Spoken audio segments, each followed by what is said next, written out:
one. Welcome. Welcome to my Starting Different series.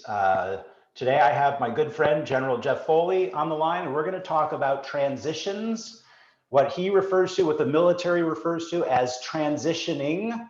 And every day is a chance for us to start different. So the bottom line up front, folks, before we even get started, I want you guys to think about this question. What if there was a button you could push in your brain and in your organization's brain to create a space for success to happen? There's two people that Jeff wants you to focus on today. Number one, new leaders, if you are one, transitioning into a leadership role. And number two, the folks who develop those leaders. What is the culture you're creating within your organization to make these transitions and this transitioning happen and be successful?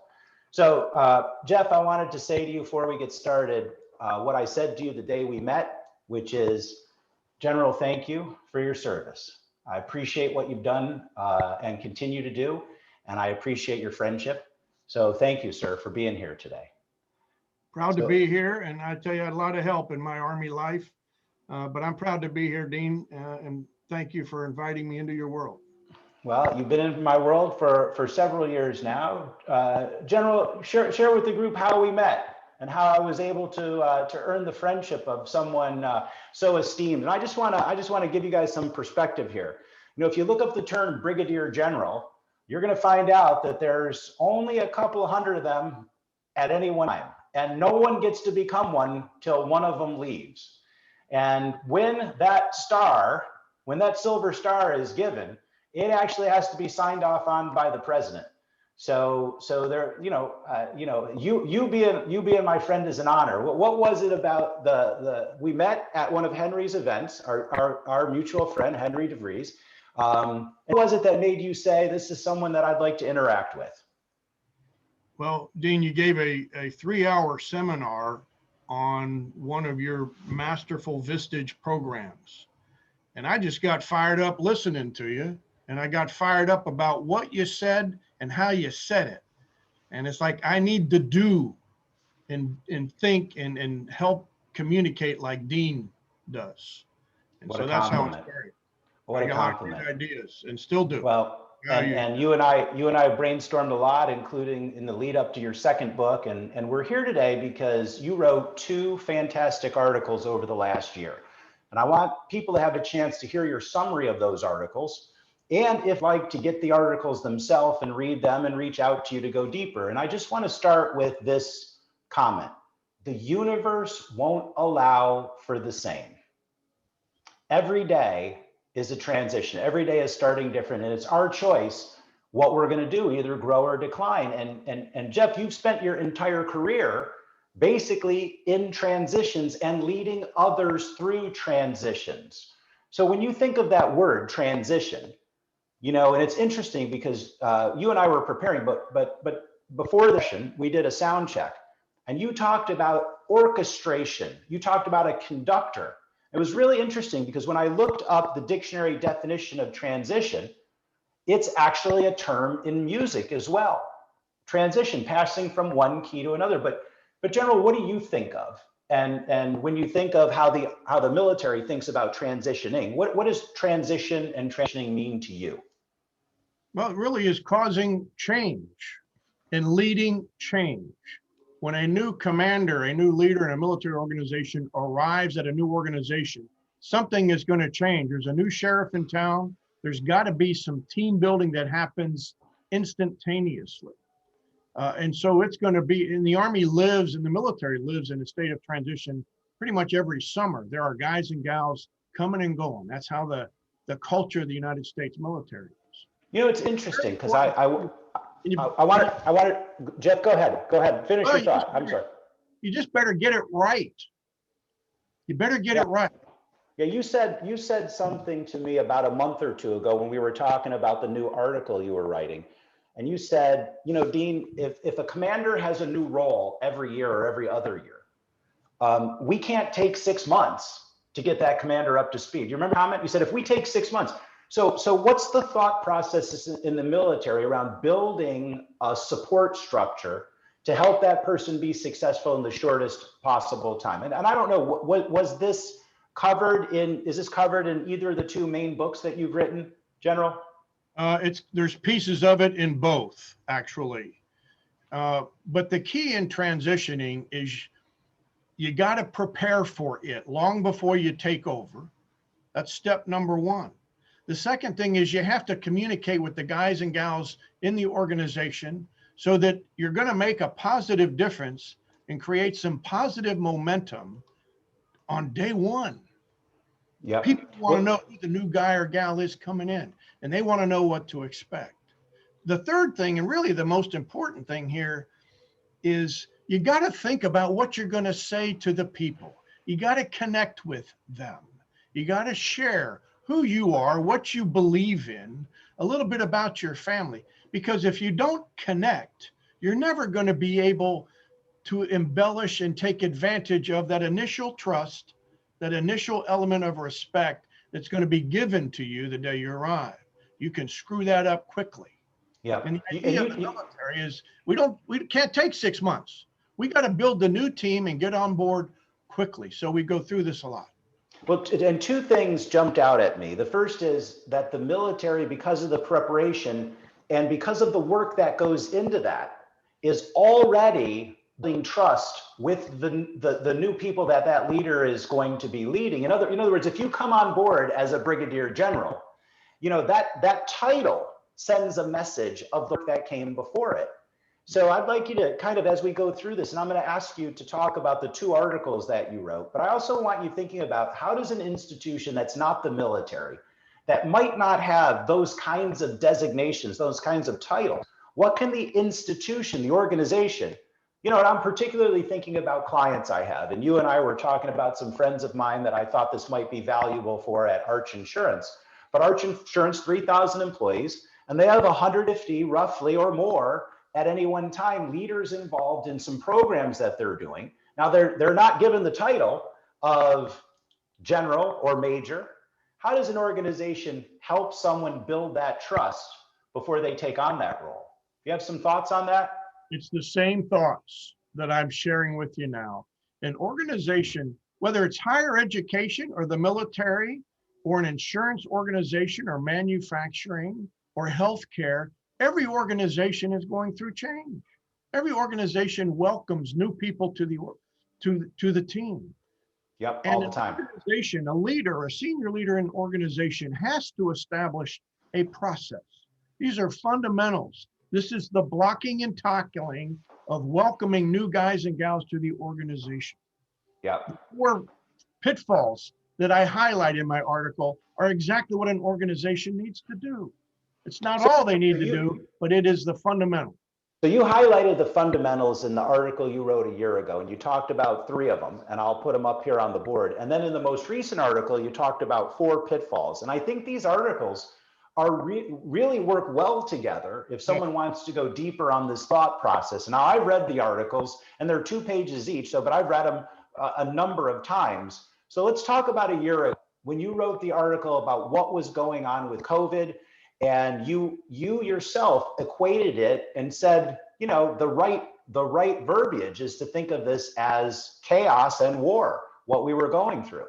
And when people go through that kind of stuff, they forget the basics. Right. You know, these were the 3 fundamentals that you talked about. And I don't know if you want to spend some time on each of them, but you drilled down into specific behaviors for each of them. You started with establishing trust. Do you want to spend a minute again on some specific behaviors around establishing trust in crisis? Yeah, well, clearly the importance of this is Jim Kouzes and Barry Posner have written the comment that if you don't believe the messenger and believe in the messenger, you'll never believe the message. And it's so important to have a relationship with a guy or gal who you trust as your boss. Because when times get tough, you're not going to have time to develop those relationships. You're going to have to make decisions and do things and trust each other to help guide and get you through that. 2 of the things you talked about in the article that I wanted to ask you about around establishing trust. One, you said you have to model the behaviors yourself. You said your people have to see you do it. So what would be an example of that for someone coming into a new leadership role in the military? What would be a behavior for her or him to be modeling? I think integrity stands at the top of just about every core value that every organization has. If you can't be doing the right thing for the right reasons and demonstrating that and living that every day, you're going to struggle with building a trusted relationship with anybody. And anyone who's lived through an organization or a boss they can't trust knows what I'm talking about. You know, you used a term, and I think you used it in both articles, and I wanted to ask you about it, which is underwriting their mistakes. Now, it's interesting because I have clients in the insurance business who have an underwriting department. How do you think about this? You know, underwriting your team's mix. What do you mean by that? Well, it's interesting because whenever there's a new guy in charge who comes into an organization, one of the biggest fears, everybody wonders what's going to happen when I screw up. Am I going to be fired? Do I have to fear a single problem that I create? How am I going to be accepted if I don't do everything right all the time? There's an organization that I know, a huge organization, who outlawed the word mistake. They are not, a mistake is not in their inventory of words. They are learning opportunities. Got it. And so it is so important for a leader in an organization to say, I'm going to underwrite your mistakes in the pursuit of excellence. If you're doing it for the right reasons, and I'm going to allow you to take some risks because I know we're going to have to if we're going to move the needle and progress. Yep. And so it's so important to have that underwriting message, and you got to do it on day one. You can't wait for someone to screw up 6 months from the day you take over. So one of the ways I've heard clients say this in the behaviors for their organizations is blame the process, not the person. And I've also heard this phrase, let's identify what we're going to do different, right? Because that's what a failing is. Now you talk about in this second area, focusing on priorities, you talk about creating a cadence. You talk about creating a battle rhythm for meetings, for priority meetings. So tell me about that. What do you feel is the right cadence for those sorts of priority meetings? How often should they be happening in any unit or any group? And just to give folks perspective, you had organizations as large as 8,000 people, correct, Jeff? Yep. And within those, there's of course smaller units. What should the cadence be of those priority meetings be? Yep. Well, it's a great question. And I talk about battle rhythm. That's in the Army when we're fighting wars where there are so many things going on. If we don't get disciplined and focused on a single purpose for each type of meeting that we have, and get disciplined on when they happen and how they feed each other, we'll fail in the military. So the idea is the same in the business world.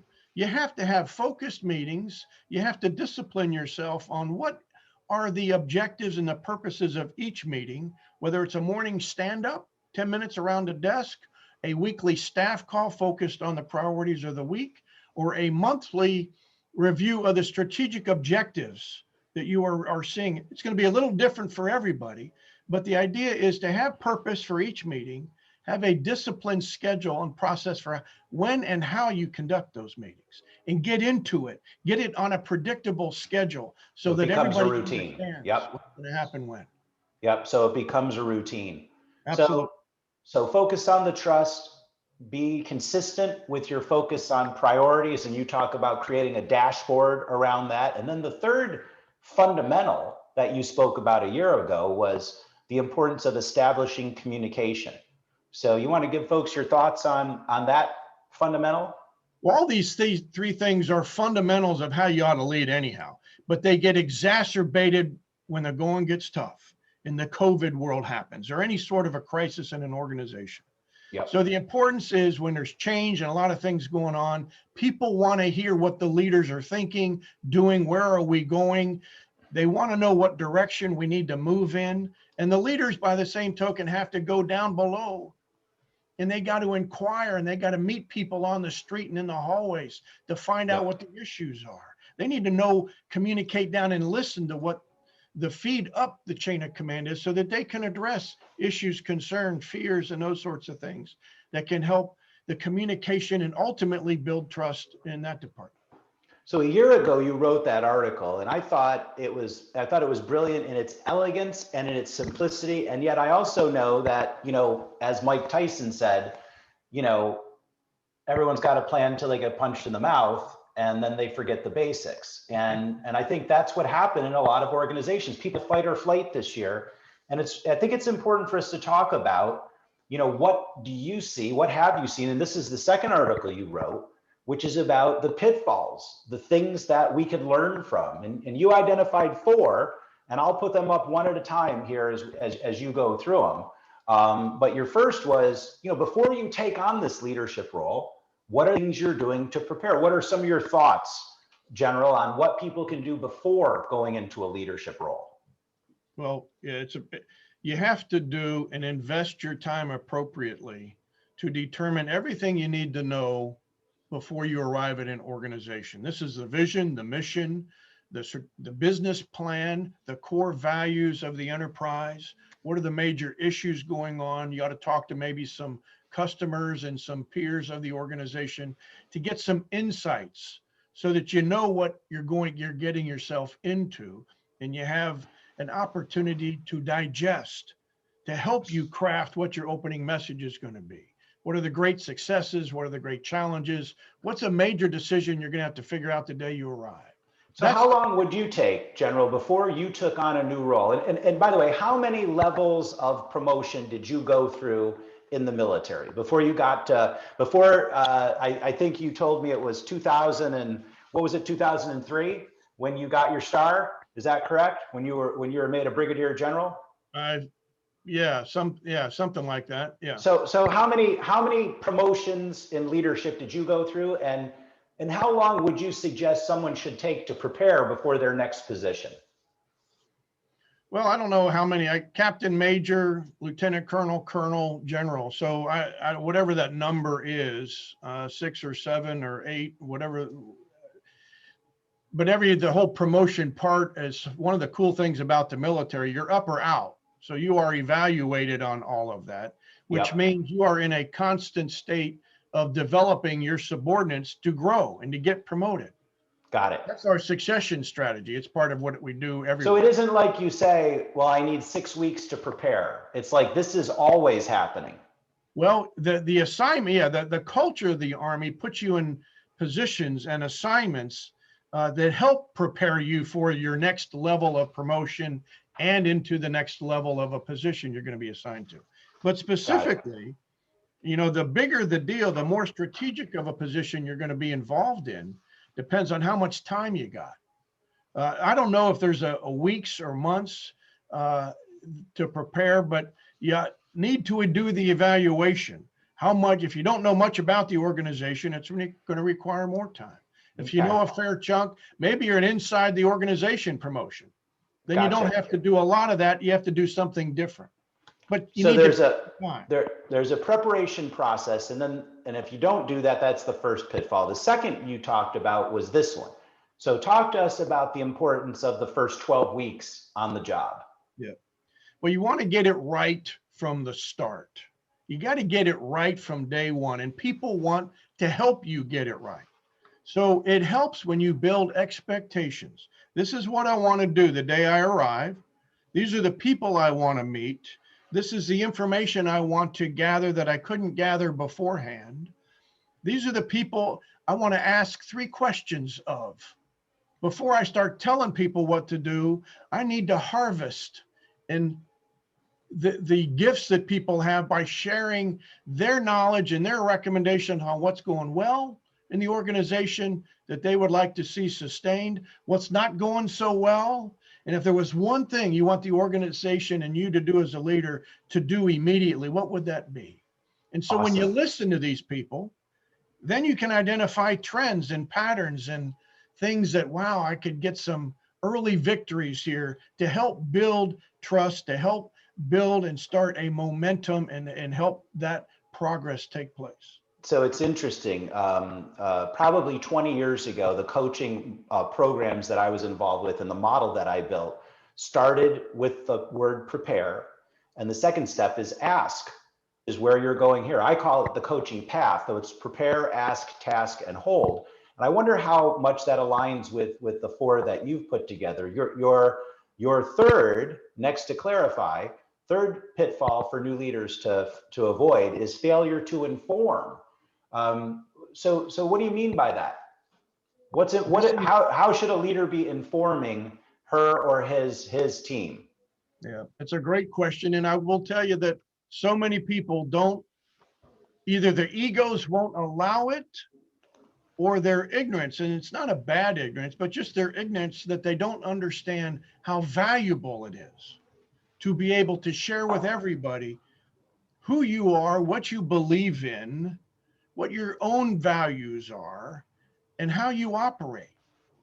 The better you can connect with people, because they're going to want to know, if you're a very senior leader, an executive, somewhere, they need to know you're human too, that you got Absolutely. dogs and cats and you got kids in school and you have, what are your favorite books?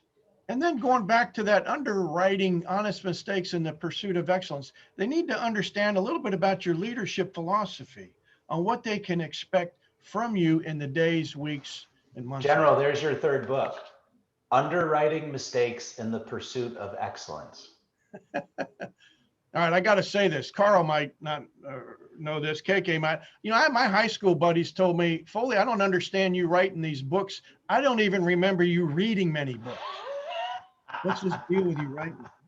Well, okay, so underwriting mistakes, but the importance of connecting and reminding ourselves that this is all personal, okay? It's all people, and people feel safer with people relate to. So, in the studies and the programs that I've done since I've worked with Dr. Robert Cialdini, we relate to people who pay us compliments. We relate to, because they're telling us they like us. We relate to people who find things in common because they are like us. But the most powerful is that collaboration. We're in this together.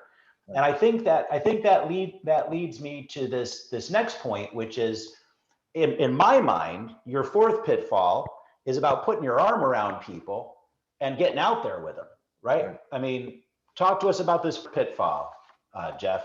Well, this really gets after one of the most important people skills. If you don't know how to listen, and Perry Smith has the adage, he calls it squinting with your ears.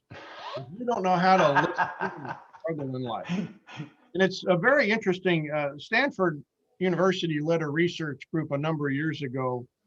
And this group concluded that 85% of the reason an individual gets a job, keeps it, and progresses in an organization are the result of people skills. 85%, regardless of the profession. Yep. And if you don't have listening in your ability to, in your top quality of leadership skills and behaviors, you got a challenge and you'll struggle.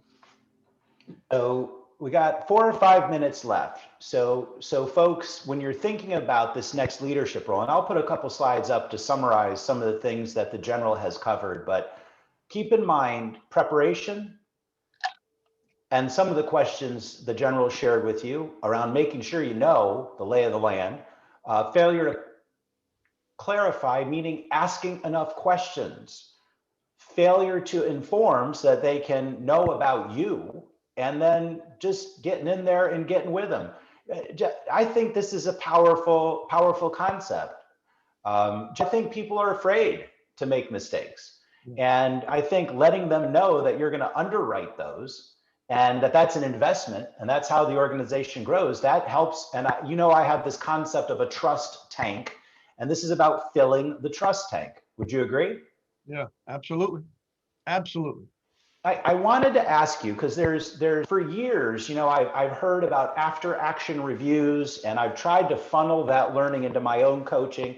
And then there's this term debriefing. I know when I showed you some of these thoughts that I wanted to cover, you said that's a whole 30-minute I know, but can you let people know what is an after action review and what's the importance of an after action review for a successful leader? Well, it's the after action review is a military term. I don't know when it started, but it's been around the military for decades. But it really is no different than a football coach after a football game goes into the locker room and says, did we win or lose? What was our game plan going into it? What happened? Why did it happen? And what are we going to do to prepare for the game next week? So fundamentally, it's just a chalk talk. We have the term after action review, but it's those four fundamental questions that are not just used in the military now, but they really have become prominent. And after action review, even that term is prominent in the business world. I've got another blog on it on my website. You can learn all about at least how the Army does it, or it's in my book as well. Awesome. And how about these two concepts? Because there's a lot of folks in the educational world that talk about psychological safety and the importance of people feeling safe. And I also have this thought that it's really about also being situationally aware. How does the military think about situational awareness or this concept of psychological safety? Well, the military actually uses, we just call it SA. We use that term all the time. It absolutely creates or contributes, not creates, it contributes to the environment as we plan ahead. We have to have an environmentally situation. We have to have an intel preparation of the battlefield and all of that. The better we know the situation, the better we're going to be able to plan, of course. Now, the psychological safety, I don't know about the psychological part. That's a big word. But the idea, though, is people need to be safe. They need to be able to meet with a team and be free to create some constructive conflict. If an organization is going to pursue the very best decision and really get after the truth and the best course of action, and you're only going to get that is when people feel safe to contribute, to offer their opinion, to do it without creating a personal attack on an individual, but that sort of a thing. So the safety has a lot of connotations. I just was thinking about the team approach. Yep. How to be an effective member of a team or a team leader to welcome and create that safety. Well, we're coming up on a couple of minutes close to the 30-minute mark, and I'll encourage folks who have some questions, if they have some questions, to put them in the Q&A for us. But I see this whole process as that we're all on a journey, and I saw this this visual a few months ago. I thought it was very, very powerful, because it's not about getting to the end. It's about how we're taking the corners and how we continue to align our wheels, if you will, and remain high performance. Everyone on this call is high performance. Your team is high performance, and we need to constantly improve. New leaders coming into positions. Jeff, I think you've shared some great highlights. I know you have. And I also want the folks who develop those leaders to think about some of the points that Jeff has shared. And what he's suggesting is there's a way for you to connect your values, that's who we want to be, with your behaviors by doing certain things. And he's given you the reason why, to create the right experience for those new leaders and for the team. So Jeff, I'm going to show your contact information here in a second. This is the slide that I always close with, and I'm going to come back to it. Let me, before I close with that slide, let me get out of the way here. Jeff, anything you want to make as an offer to folks here? I'll put this up so that they can see it in terms of reaching out or contacting you. Well, the information is there. laurelmountain.com is my website. You can download free chapters of each of the books. I've written a number of blogs on stuff. Feel free to take the blogs, copy them, print them, share them with whoever you want. If any of that information is helpful to you, I would encourage you to use it and spread it and share it with others. Awesome. Well, we call me or send me a note if you want to have a chat about something else. Thank you, General. We do have a couple of questions. So here's one from also someone who is a West Point grad, my client, Scott Zigman. Sir, if you have a peer who has violated trust, how do you go about having him or her rebuild that trust? Yeah, that's a great question. And I appreciate that one. Is Is there another easier question out Well, let me just say, we'll have General Foley. He's thinking about that now, and he's going to frame his response. But we put him on the spot with that one. Yeah, once there? the trust tank is empty, right? So I'm thinking this: is there a tool? Because here's the visual that I always end with. We are constantly in the process of building ourselves. And I think the question that Scott was asking is about when someone has kind of taken a misstep or revealed something, that wasn't what they wanted to reveal. So I'm thinking, is there a tool? And I'm thinking it has to go with even a leader admitting to their mistakes. Right. That concept of vulnerability, General, of saying, I screwed up. Your thoughts? Yeah, no, it's a great question. And thank you for asking it. It really is. I think it comes down to this idea of humility, which creates a willingness and an ability to apologize and ask for forgiveness to the individual or the group that you may have violated your own core value or had a distrust step. But it clearly takes time. It's not a one-time shot, obviously. You got to build that bank account up again over time. And you got to sort of make trust deposits in it by doing the right thing over and over and over again and demonstrating and making sure that people know and see what you're doing to help rebuild that. It can be rebuilt, but you're going to have to commit yourself to doing it. So the research is suggesting, General, 5 good experiences it takes to make up for 1 bad experience. I would like to just end, because we're here at the 30 minute mark, with this quote. It was the best of times, it was the worst of times. It was what we made of it. Every day is a transition, every day is a chance for us to be starting over, starting different. And General, thank you so much for doing this. And when I get the recording set, we'll put it up online for everyone. And I just wanted to say thank you. My pleasure. Thanks, Dean, for having me, and good luck to everybody out there. Let me know if I can do something for you. Cheers, guys. Thank you so much, General. Talk to you soon.